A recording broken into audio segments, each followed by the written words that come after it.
নমস্কার, আমি অর্পিতা। আশা করি ভগবানের আশীর্বাদে আপনারা সকলেই কুশলে আছেন। আজকে আমি আপনাদেরকে শোনাবো আদিবাসী সম্প্রদায়ের বন্ধন দিবস। গল্পটি ভালো লাগলে অবশ্যই লাইক, শেয়ার এবং কমেন্ট করবেন। এআই হিড্ডা চ্যানেলটিকে অবশ্যই সাবস্ক্রাইব করে পাশে থাকবেন। শুরু হচ্ছে আজকের গল্প, আদিবাসী সম্প্রদায়ের বন্ধন দিবস।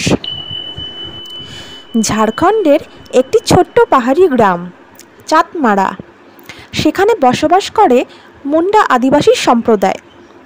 শহরের মতন তারা রাখি উৎসব পালন করে না, কিন্তু তাদের রয়েছে নিজস্ব রাখি উৎসব, যার নাম বন্ধন দিবস।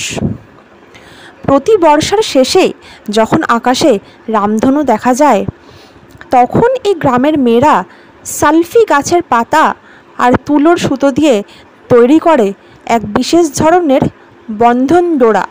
এই বন্ধন দিবস আদিবাসী বোনেরা শুধুমাত্র তাদের ভাইদের জন্যই নয়, বরং তারা এই বন্ধন দিবস পালন করে প্রকৃতি, পশু পাখি, গাছ, নদী সকলের জন্য। এই বছর ছোট্ট রোহিণী তার ভাই বিরসার হাতে সেই বন্ধন ডোরা বাঁধার সময় বলল, তুই শুধু আমার ভাই না রে, তুই এই মাটিরই সন্তান। যতদিন তুই এই মাটিকে ভালোবাসবি, ততদিন এই বন্ধন টিকবে।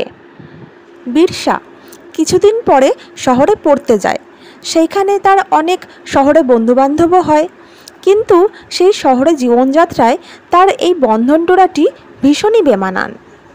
তবুও বিরসা এই বন্ধন ডোরাটিকে খোলে না, কারণ তার মনে পড়ে তার সেই বোনের কথাগুলো। তুই এই মাটিরই সন্তান, যতদিন তুই এই মাটিকে ভালোবাসবি, ততদিন এই বন্ধন টিকবে। এইভাবে কেটে যায় অনেকগুলো মাস, কিন্তু হঠাৎই বিরসা যে হোস্টেলে থাকে, সেই হোস্টেলে আগুন লেগে যায়। কিন্তু অলৌকিকভাবে বিরসা বেঁচে যায়।